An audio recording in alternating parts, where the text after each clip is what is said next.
Hello, everyone. Welcome to the inaugural IRC Fireside chat. It's just a podcast like it was before, but from a different angle. We are with us today. We have a couple who is a resident Toto Wolf with two IRC Constructor Championships under his belt. We have Blacksheep, who has been leading our podcast for many episodes and would be joining us for this chat as well. Yeah, hello, guys. Hey. Hello.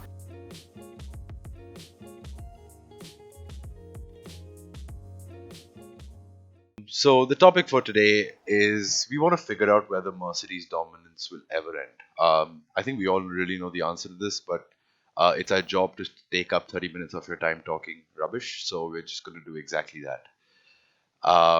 So I think first of all, are you guys watching free practice? Not at the moment. No. Okay. I do wish Sergio Perez a very speedy recovery, but excited to see Hulkenberg back. That's some news we got today. Yep. Is it confirmed though? He's in the paddock. All signs are pointing there. Yeah, I mean, he's not going to be around there at the racetrack if he wasn't, right? Especially because the whole thing is isolated in itself, so they can't really have any external people joining the paddock if they don't need to be there. Hulkenberg racing at Force India again. Who would have thought? I hope he doesn't do a Brazil. But talking about drivers who've had some luck or whose luck has played a significant role in Brazil itself, what do you guys think of Hamilton so far this season? Do you think that his dominance will end? But before we get into that final statement, how do you think he's performed this season? Is he the Hamilton of the last 3-4 years, or is he just getting lucky? What do you guys think? Let's start with you, couple. Him being my star driver, I do think he's performed fairly consistent over the years. Nothing to take away from him. His character has always been an oddity. His British luck and his not chauvinistic, I would say his ideals are a big part of what Mercedes has become over the years. And honestly, he's doing just as good as he was in the previous season. Nothing to take away from him. What do you think, Black Sheep? Do you agree? I don't agree completely with couple, but I'll get to why later. Black Sheep, why don't you go? I don't think we've had too many races this season to see that yet. I mean, Hungary certainly was as dominant as you would expect him to be. Yeah, I'm not sure. I think we'll have to watch several other races to find out. Yeah, I certainly think I agree with Black Sheep that it's too early in the season to tell. That being said, I think Bottas is always strong at Austria. So it's not okay to use Austria as a barometer. But I do feel that he lacks the consistency, and Hamilton may not be the best on pure pace. He's been blessed with some below par teammates over the years. When put in the same car with a top driver, he would be beaten on pure pace. But his consistency of hitting the right apexes, getting the right exits, and I think that makes him extremely formidable in race pace, especially. But yeah, I don't think he has the pure pace of, let's say, a Leclerc or a Verstappen, or even Bottas on his day. But I don't think that Bottas can compete. So now that you mentioned Bottas, I like one thing I would mention is that I thought it was genuinely good to see Bottas do quite well in qualifying in Hungary, and it sort of it was representative of usually how Bottas usually is at the beginning of the season, where he's like, okay, this season I'm gonna take the fight to Hamilton, and at some point middle of the season that kind of wears away. But yeah, it's good to see that he sort of has that attitude still. Yeah, Hamilton wasn't as dominant during qualifying in Hungary, and I would have thought that he probably would have been, but he wasn't, I guess. Definitely. And actually, that's a good transition to the performance of Bottas. Couple, where do you think he's placed himself against Hamilton so far. He's only 5 points behind, so it's definitely a battle of the Mercedes so far. So, what do you think of Bottas' performance this season? The competition is quite healthy this year. Most importantly, they're picking up points from Mercedes. But as an intra-team rivalry is concerned, yeah, he is definitely not one to be underestimated.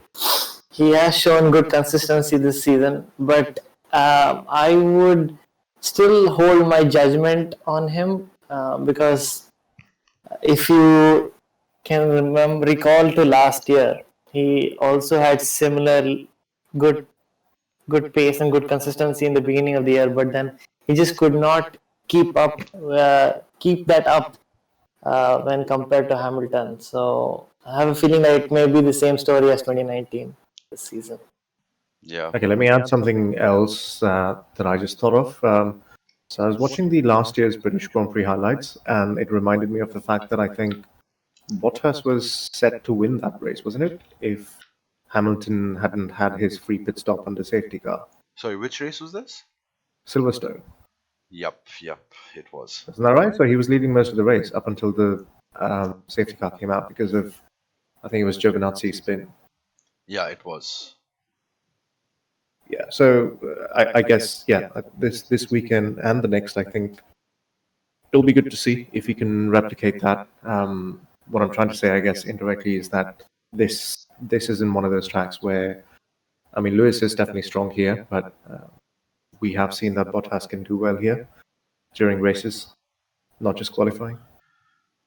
Agree. I think the Mercedes battle last season at Silverstone wasn't a Bottas domination, but the side-by-side racing from both of them was a sight to behold. I think it was probably some of the best side-by-side racing we saw all of last season. Some pretty scary moments there for the team, but yeah, it was a good, clean battle in the end. Actually, Luckily, yeah. while we're on the topic of last year's Silverstone Grand Prix, I think that Grand Prix had probably the most side-by-side action of any race in the calendar. If you look at Leclerc versus Verstappen, Leclerc on the outside of Gasly, Hamilton and Bottas, Vettel T-boning Verstappen.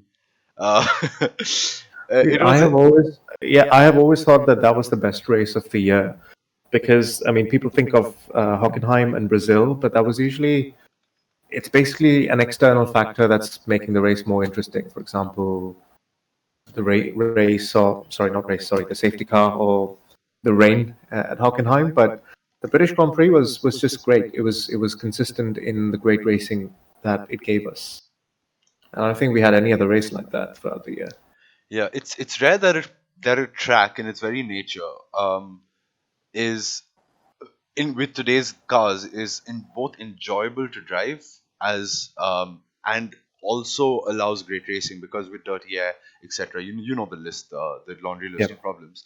That it's rare that a track which gives a driver so much joy individually to go around in quali and gives us interesting racing during or competitive action during the race. But Silverstone is one of the most historic circuits for a reason. Absolutely, it's just a beautifully engineered, wide, and fun track to drive on. Yeah. Has it been engineered as a track? Um, I I don't know. Maybe does it matter? I think No. yeah. Just picking up on your choice of words.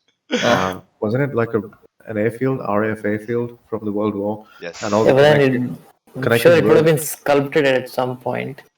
Of course.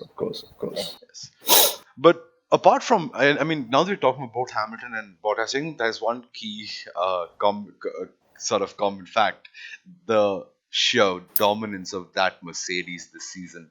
It's a bit scary. If we're on the topic of Silverstone, I think there's going to be one corner where they actually have to brake, or maybe two corners they have to actually brake on the entire track. I can see them going flat out the entire circuit almost. It used to be 80%, but I'm pretty sure Mercedes is going to take that to 90 plus. What do you guys think? Do you think that any car actually before that, who do you think is the second fastest team this season? Racing Point or Red Bull? I've said Red Bull. Blacksheep? Ooh, I don't know. Yeah, I think it would be very close for me. that is true.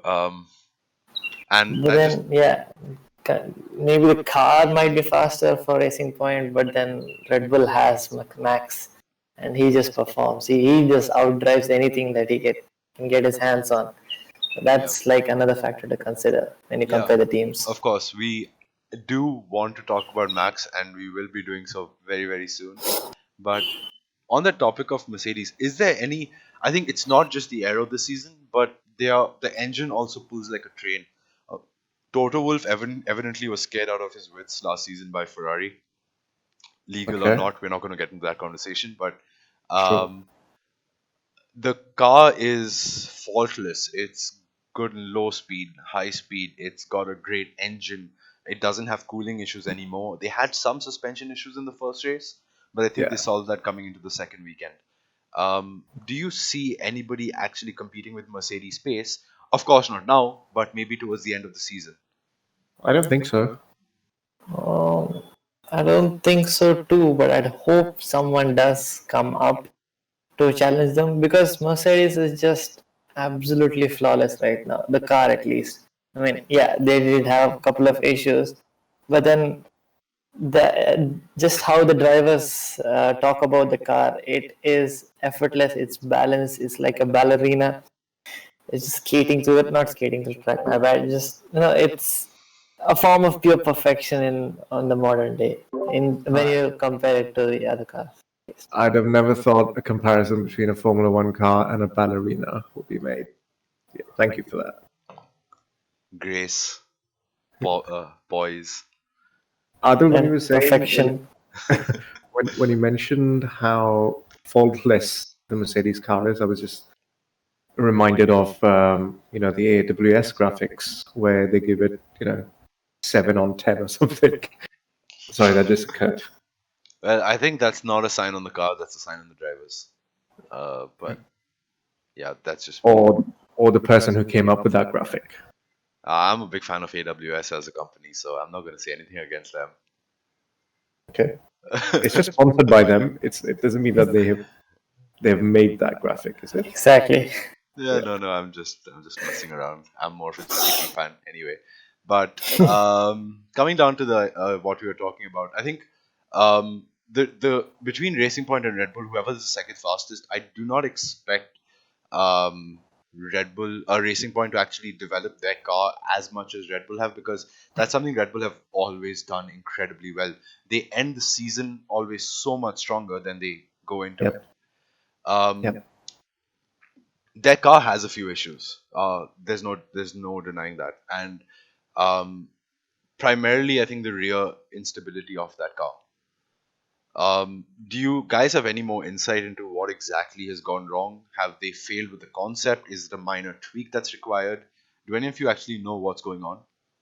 So I remember, I think it was like a post-qualifying interview from Verstappen at Hungary, where he said that in some of the corners it's oversteering and understeering at the same time, and they have no idea what's going on. And for them to say something like that about Red Bull, which you would have thought would be one of the dominant cars at Hungary, I think says a lot. So they probably have one too many hurdles to jump over, in the sense that it's not that they've started the year, they understand where they are, and they can then develop the car as they've previously done. It's also the added hurdle of, okay, we don't even know what's going wrong, firstly. And if you put that objectively, you could realistically say that the gap to Mercedes right now is probably about 6 or 7 tenths. Um, let's say in quali pace. That just sounds like it's way too much for any team to cover. Like a team, I didn't think I would have seen a team just cover more than half a second in a season. Yeah.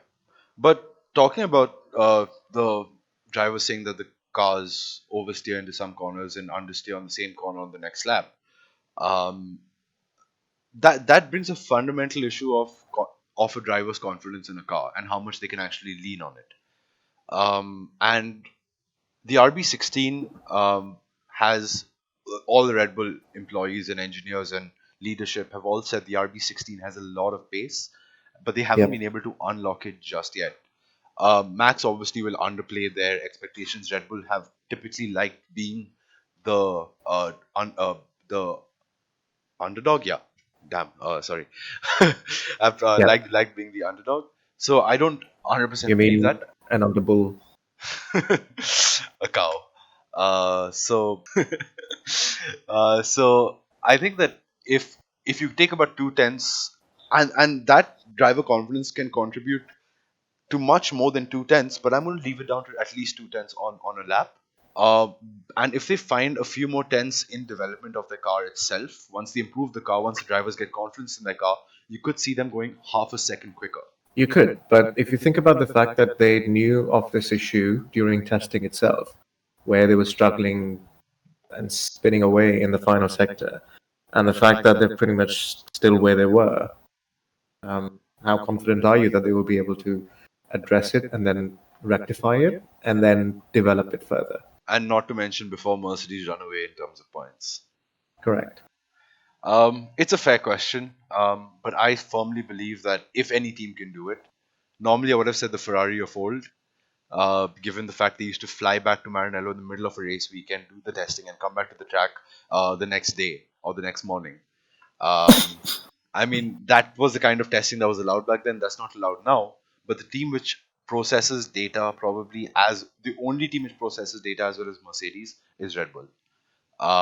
They, and most importantly, Black Sheep, I think Red Bull have a tendency to always pull a bunny out of the hat or rabbit out of the hat with strategies.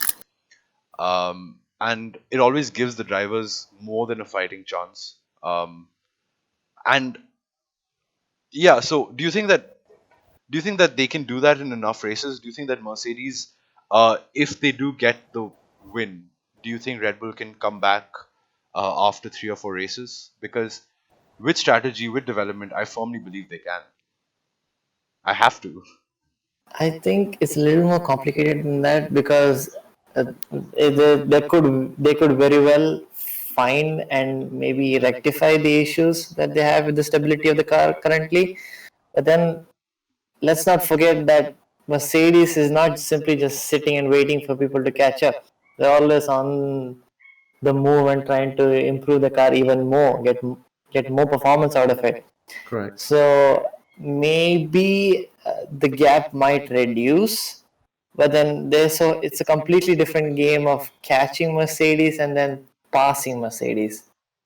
Yeah. Yeah, it's just going to get more exciting towards the end of the season, in my opinion. Yeah.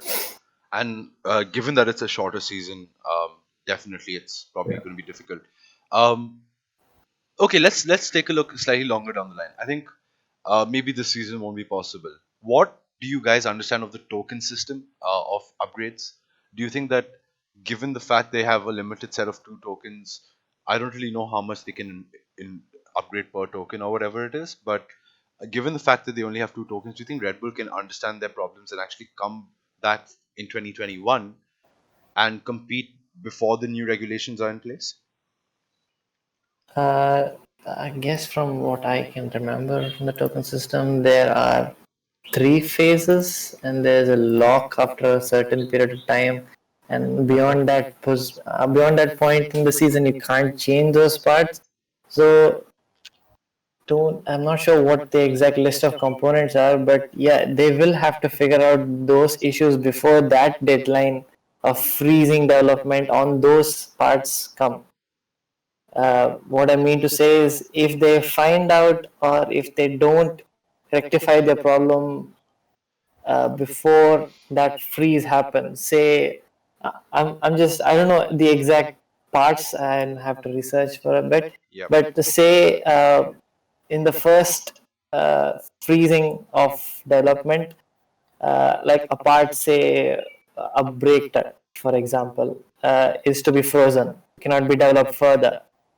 And Red Bull only realizes that, okay, our brake ducts is the real issue why we're losing so much performance, but they realize it too late after the development is frozen.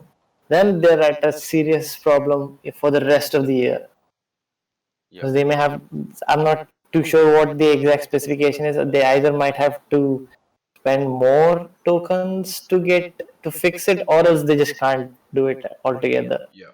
So, just to give you some insight onto what this token system is, there is Sure. a list of frozen components. There are about 40 items which have been listed in the regulations, which cannot be modified.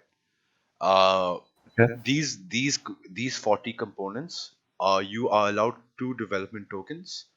I think it's 2 development components for some of these components. Now, some components have a much higher rating, and to fully upgrade them or completely change them, you would need to use both your tokens. Some of them have a single, some of them only Okay. require a single token for development, or even a portion of it. Look, I don't know the weightage per part, but that's essentially how the token system works at a very high level. I'll have to obviously do much more research, and probably we have need a dedicated uh, chat about the upgrades that are allowed for 2021 alone. But that's at a high level, and I think um, that kind of fits into Red Bull's problem statement very well, because I don't think that they have too much of a problem with this year's car. It's probably going to be its rear downforce, right? And in the rear of the car, there are not too many components when it comes to aero.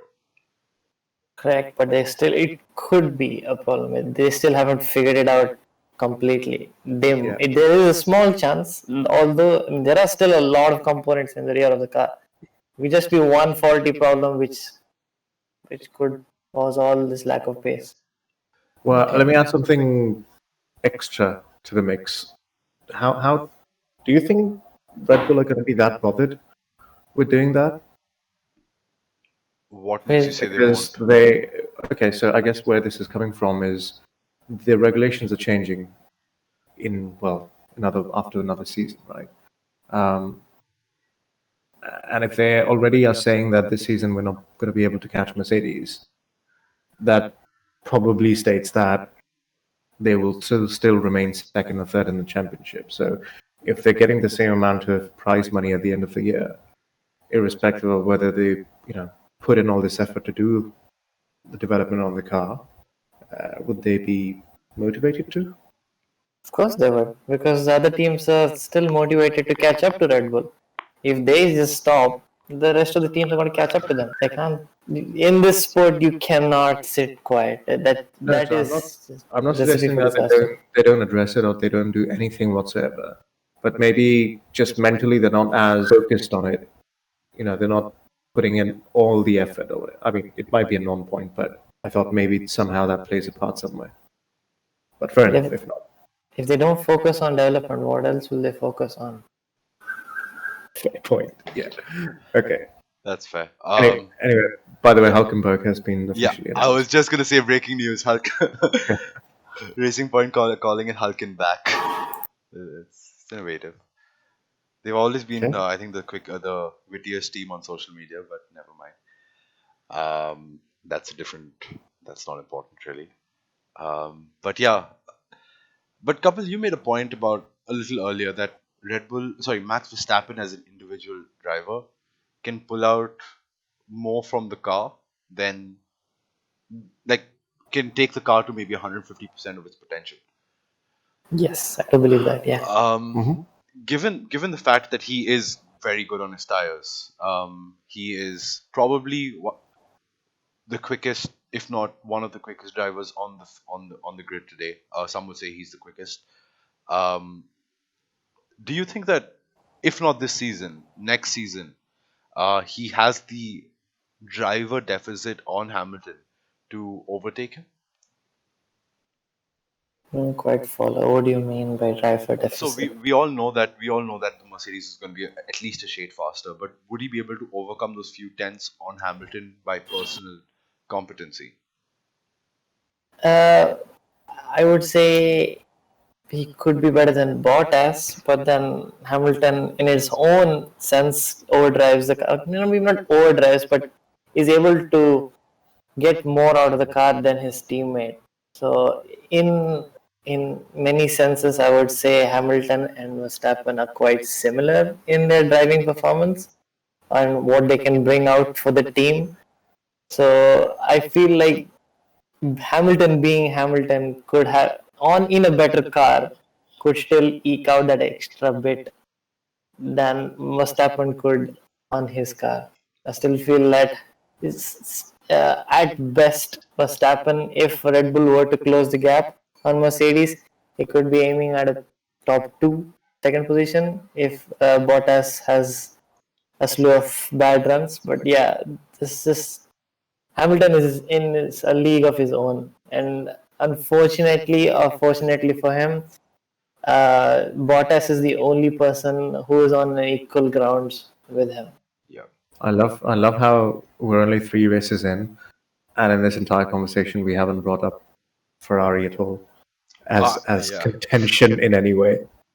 Well, we did enough of that last week, so I'm taking it Yeah. a I think rest. I think I think that people are just too Yeah, f- mentally depressed to talk about Ferrari right now. I have myself finding it difficult to watch Formula One races, which has never happened to me in 20 years. For the love of God, I'm anyway. Let's not talk about Ferrari. We don't want to turn this into a venting session. It's Uh, okay, Mara. It's the fireside. Give us your thoughts on what's happening. oh well, bit of this, a bit of that. It's a shit box. But anyway, um, so Blacksheep, do you agree on Max as an individual? I do believe that he is that he can do it, and this is I'm not the biggest fan of Max as a driver. Other people will back me up, having said a lot of trash about him in various forums. But I firmly believe he's got pure pace, and he has matured that little bit. I know he was very impulsive when he was younger. Do you think that he stopped his incidents? Do you think that the lack of incidents he's facing, or the dearth of incidents that he's facing in the last couple of races, stands him in good stead to actually emulate that Hamilton consistency, but coupled with much faster pace than Hamilton has himself? Because Couple brought up a very good point on Hamilton is in a league of his own. And the only person that can challenge him who is on equal grounds is Bottas. But Max, now we are forgetting that he has had an incredible run of consistent races. He is probably quicker than Hamilton on pure pace. In fact, not probably, definitely quicker than Hamilton. Um, I think as a whole, he may be able to challenge him. What do you think? you mean in future seasons, not this season? End of the season, maybe not for the Drivers' Okay. Championship, or at least for races, but definitely next season. Yeah, certainly. I mean, you can't disregard that at all because I think he's been the one guy that's been taking it up to Hamilton consistently, on a consistent basis, been a threat to him over the last couple of years at least, probably even more so than Bottas himself or any of the Ferraris for that matter. Especially towards the end of the season, where, as you mentioned, Red Bull are able to extract a bit more out of the car than they do at the beginning of the year. Hmm. So yeah, if he's doing that in a car that's not on pace with the Mercedes, then yeah, it's purely down to how he is driving that car or out driving that car. Yeah, Really hope that Verstappen makes it to the same team as Hamilton one day. It would be a season for the ages. it'll be a Don't slaughter. think, don't think it will ever happen. If it does, it'll be a slaughter, Couple. Yeah. Hamilton is not at his peak in terms of raw pace, and even at his peak, he lost to Nico Rosberg. So I do not believe Hamilton. And let's face it, top drivers like might be it your Ayrton Senna, he would never let Prost beat him in the same car. In fact, that's why Prost ran out, like left the same team, right? Because he didn't want to be teammates with Ayrton Senna. Very, very, very bold claim. I think Max is at his peak now, or reaching the age where he can develop that sustained dominance of pace. And if Hamilton's put in the same car as him, it's not going to be a fight. It's the same goes for Leclerc. And give Russell a season more, I think he's going to be as quick as Hamilton. You heard it here first, folks. Russell was actually I was actually dubbed to be the greatest of the junior generation. If you think about Albon, Gasly, who were the other ones? Latifi, all of these people. Russell dominated all of them, right? Yep. So I certainly believe that. And if you see Norris doing so well and Russell having done so much better than Norris in the junior categories, it only stands to reason that Russell is uh, competent to compete with the talent of Leclerc and Verstappen. Of course, I don't think anyone disagrees with that. Yeah. To anyone who may be a little confused on the metrics or where MaranelloBaby is getting this information that Russell's better than the current generation of drivers, one key thing that he was factoring in was all the virtual racing that took place this season. Aside from the junior days of their career, and yeah, he did definitely show a stellar performance there, which just kind of cements that he's got a lot of potential down the line. So, are you saying that Formula One Codemasters is representative of pure talent? Because I think I need to give Ferrari a call otherwise. If so. No, but I just want to point out his dedications, be it F1 or any other thing. Like, nothing to take away from the other drivers. He did put in a lot of time and a lot of consistency. He was averaging around 6 hours a day to play F1 2019. I mean, that in itself has to be applauded for. Like, he doesn't have to, he's not being asked by anyone. The fact that he's just so competitive and is so enthusiastic to show his true pace or to prove himself to the world that I am not a joke, that I'm here to stay, that in itself needs to be Yeah. recognized. I think what Kapil's talking about here is his work ethic, and certainly his PowerPoint presentations show that he does have a he does have a very focused or determination to him. But anyway, so is there anything else, gentlemen, that I may have left out which points to the fall of Mercedes? Maybe 2022 regulations could bring up new a curveball for Mercedes, but until then, I think they got to stay strong Yeah, on the top of the throne. What do you think about Aston Martin next year? right. That's an interesting dynamic. I think the dynamic between Mercedes and Aston Martin will be very similar to that of Alpha and Ferrari. Okay. Uh, I don't remember, but on one of our earlier, I don't know if you remember, on one of our earlier podcasts, I spoke about Aston Martin's partnership with Mercedes for their road cars already. Yep. And given the fact that they're now coming to Formula One, they will more they since and I'm sure they'll be using Mercedes engines since they already are for their road cars. Um, they and I think Russell may be moving to. It makes sense. All of the signs say Russell will be moving to Racing Point, or Aston Martin as it's called, because Toto Wolff doesn't want to lose him to another team. But I don't want to get into that conversation. That's a whole different driver transfer market rumors conversations. Aston Martin is going to be very, very strong with the additional investment and looking at how strong Mercedes car is this year. I can imagine they'll come out with a very strong car next year.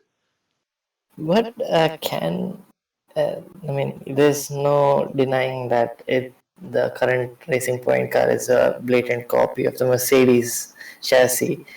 Um, do you think that they would be on the same grounds come next year when the development, okay, not next year, maybe 2022. uh, I'm not taking anything away from Racing Point and their engineers, but the only reason that we are seeing them so high up right now is because of this copy. I would like to put it bluntly. So maybe come around the 22 season when everything is fresh again, you think the engineers will either have an internal deal with Mercedes or just have that creativity and the engineering skills to bring out a performance like this season? Do you think I'll it's tell you. possible? I'll tell you why Aston Because I'm Martin actually quite has a. skeptical, in my own opinion. I'll tell you why Aston Martin actually has a huge advantage here. Talking about the development of their car specifically, customers like Aston Martin, Haas, they buy parts from Ferrari, from Mercedes, respectively.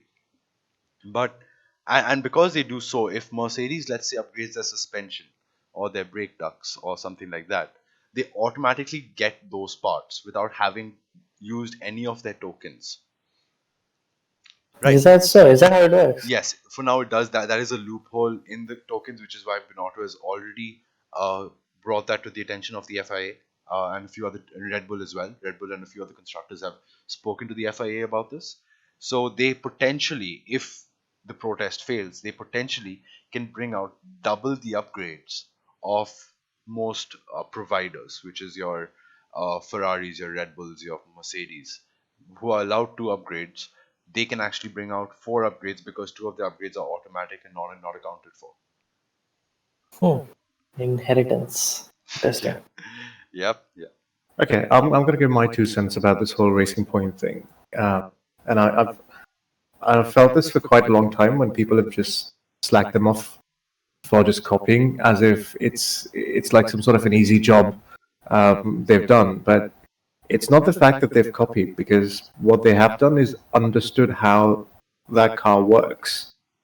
Which is something that teams like, well, Haas, I guess, especially, or even Alfa Romeo, have always struggled to do, even if they have the Ferrari engine. So if they do have engineers who are talented enough to understand how this aero and all this stuff works together on a car, then those people are going to be around when it becomes, an Aston Martin works team. And then they're going to have even more resources and more talent in that team to be able to apply that. And not just that. I've always felt Force India and now Racing Point have some of the most talented engineers. And yes, it is a common joke that they've copied it, but it's a joke and nothing more. They've done well. They've done incredibly well, and more importantly, by using a concept which they know works, they've freed up development budgets for 2022. So Exactly. Yeah. even when Aston Martin do come in either next year or 2022, whenever the final deal gets put in place, you can expect them to be front runners in 2022 because they can focus on the car then. Yeah, another example is Renault and McLaren. So Renault are a works team. They develop the engine, but for some reason McLaren have been able to understand that and incorporate it into their chassis slightly better than Renault themselves. Yeah, and we constantly keep making fun of Renault and their engines and so on. But the important point I'm making is that it's about how the whole package works. So if you have a team that understands how the whole thing works, then I guess Red Bull are now at that place where they're trying to understand what's the issue with the car. Yeah, it could be funny for everybody, but then at the same time, yeah, I know it's a joke, but I don't know where I'm going with this, but I guess I made my point. Yes. No, I think you made a very valid point. But so it's going to be very exciting to see Aston Martin on the grid, with a very competitive car. It's going to be insane to see Renault, who now I believe have the third best engine on the grid. Ferrari is now at the bottom of the pecking order. Beautiful V8, V12 cars on the road, but they just don't match up in Formula One, unfortunately. Red Bull have an ace up their sleeve. Honda have already said they'd be bringing upgrades to their engine. Okay. So you can expect performance from there very, very soon, if either at the end of the season or this season. Um, and yeah, hopefully accumulation of a lot of different aspects, maybe Aston Martin, maybe Red Bull would finally be able to topple the Sauron of Formula One. Sorry for the Yeah. Lord of the Rings reference, but that's the way I see Mercedes. Incredibly powerful and a very, very small chance of defeat. Yes. So we are saying that it's not going to happen this year, but it may in the future. You never say never, but it does seem incredibly unlikely. Great. Fantastic insight. Yeah, we Piece of can information hope that for you could not get from anywhere else. we can never see count safety cars and wet weather, because don't forget, now all of the races that are coming up are in the wrong season. Usually Formula One goes around the calendar attempting to go during a summer season or a dry season, but because of the whole COVID scenario, it's going to be wet a majority of the time. So you You might did- actually see, or not a majority of the time, but there's a high likelihood for wet races. So you might actually see a change up of the grid. It's funny you mentioned safety car there, because I thought of the fact that it's only a Mercedes that can beat a Mercedes. Oh yeah, I agree with you. But I think I am at a loss of words on what can beat Mercedes, what can beat Hamilton. Fingers crossed, my support's going to go with Bottas for the foreseeable future. If Valtteri Yeah. 2.0 couldn't do it, All right. hopefully It's always Valtteri. been there for me. My support for him. One thing we didn't really mention about was Mercedes themselves, and as in their car and their reliability. Now they've seemingly never really had a lot of issues with reliability. But what do you guys think this year? From especially the first couple of races, we've seen um, George Russell retiring in the first race. Was that engine failure? I'm not sure. Yeah. That was an electrical failure, wasn't an engine failure. Okay. But at the same time, Black Sheep, I think we have actually seen Mercedes reliability fail. If you look at Germany qualifying, if you look at, but it doesn't happen more than a couple of times a season. Correct. Also, if you look at about 4 to 5 times last season, including Mexico, Brazil, a few other races, Hamilton's engine had over a 95% chance of failure. But luckily for him, it just held on till after the race. Well, yeah, and somehow Bottas's engine is always overheating instead. Yeah, I just think that guy's got way too much. The racing gods are with him right now. That in the combination of Mercedes will make it difficult. I don't think consistency is something which Hamilton needs to worry about. He's just too lucky. That's skillful. That he Uh, just knows the Mercedes better than anyone else. yeah. His own engineers thought it was going to fail, but yeah, apparently Hamilton knows the Mercedes a little better. Yeah. Anyway, and sorry, one last point before we close. Um, they claim to be continuing to develop DAS.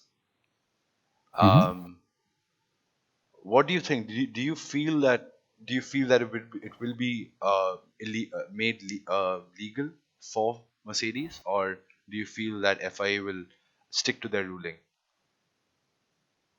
There's nothing yet to suggest that they will do anything different from where they are, is it? They already Um, have brought out a regulation against dual axis steering for next season.